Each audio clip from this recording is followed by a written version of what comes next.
அனைவருக்கும் வணக்கம். நான் மரியசீலன் திலக்.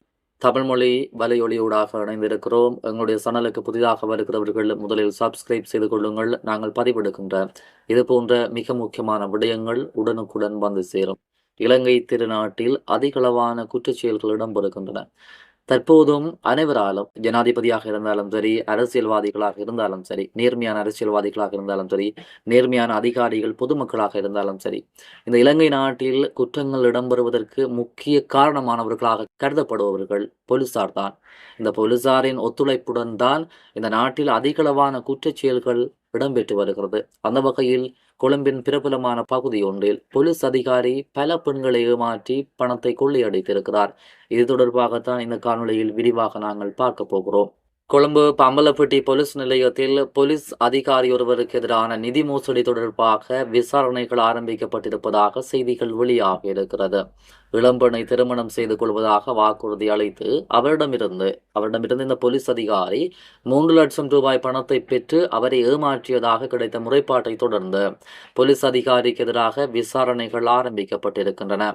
கொழும்பு மத்திய பிரிவில் உள்ள போலீஸ் நிலையத்தில் குறித்த சந்தேக நபரான அதிகாரி பணியாற்றி வருகின்றார். இவர் பணியாற்றி வரும்போதுதான் குறித்த யுவதியிடம் அந்த யுவதியை திருமணம் செய்வதாக கூறி 3 லட்சம் ரூபாய் பணத்தை கொள்ளையடித்திருக்கிறார். இந்த அதிகாரி ஏற்கனவே ஒரு பெண் போலீஸ் அதிகாரியை திருமணம் செய்திருந்த நிலையில் மற்றொரு பெண்ணையும் ஏமாற்ற முயற்சி செய்திருப்பதாக விசாரணைகளில் தெரிய வந்திருக்கிறது.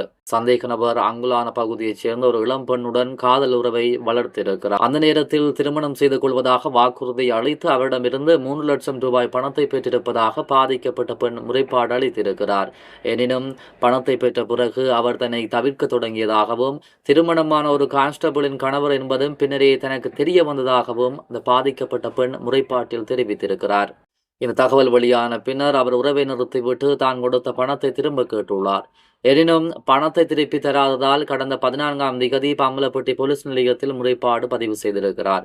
தன்னை தவிர அதே பகுதியில் பணிபுரியும் ஒரு ஆசிரியையுடன் திருமணம் செய்து கொள்வதாக உறுதியளித்து அவருடன் தொடர்பு வைத்திருப்பதாகவும் குறித்த பெண் தெரிவித்திருக்கிறார். இந்த போலீஸ் அதிகாரி ஒரு போலீஸ் கான்ஸ்டபிள் ஒருவரை திருமணம் செய்திருக்கிறார். அதன் பின்பு அதனை மறைத்து என்னுடன் பழகியிருக்கிறார், என்னுடன் பணத்தை பெற்றிருக்கிறார். அதே போன்று இவ்வாறு பல பெண்களுடன் பழகி பணம் பறிக்கும் மோசடியில் ஈடுபட்டிருப்பதாகவும் பாதிக்கப்பட்ட பெண் துணிந்து முறைப்பாடு அளித்திருக்கிறார்.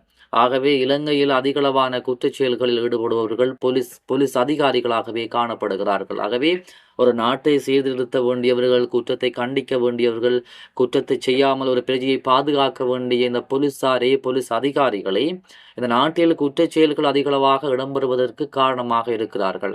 ஆகவே அரசு அதிகாரிகள், பொறுப்பு கூற வேண்டிய இடத்தில் இருக்கும் இந்த அதிகாரிகளே இந்த நாட்டை பாழாக்கி, இந்த நாட்டை வங்குரோத்து நிலைக்கு தள்ளி, இந்த இளைஞர்களை, இந்த யுவதிகளை ஒரு சமூகத்தில் ஒரு தீண்டத்தகாதவர்களாக ஆக்கி இவ்வாறான குற்றச்செயல்களில் தாங்களும் ஈடுபட்டு அவர்களையும் ஈடுபட வைத்து அவர்களை தற்கொலை செய்து கொள்ளும் அளவிற்கு இவர்கள் இவ்வாறு நடந்து கொள்வது இந்த நாட்டை மீண்டும் மீண்டும் ஒரு நெருக்கடியான நிலைமைக்கு, ஒரு அழிவின் நிலைமைக்குத்தான் கொண்டு செல்லும். ஆகவே இவ்வாறான ஒரு மோசடியாளர்கள், இவ்வாறான அதிகாரிகள் ஒரு போலீஸ் திணைக்களத்தில் இருப்பது மிகவும் வேதனைக்குரிய விடயம். ஆகவே இந்த அனுரகுமார் திசாநாயக்கவின் ஆட்சியிலாவது இப்படி ஊழல் செய்யும், இப்படி முறைகேடு மோசடி செய்யும், பெண்களை ஏமாற்றும் இவ்வாறான போலீஸ் அதிகாரிகள் மட்டுமன்றி ஏனைய திணைக்களங்களில் பணிபுரியும் அதிகாரிகளுக்கு எதிராக கடுமையான நடவடிக்கை எடுக்க வேண்டும்.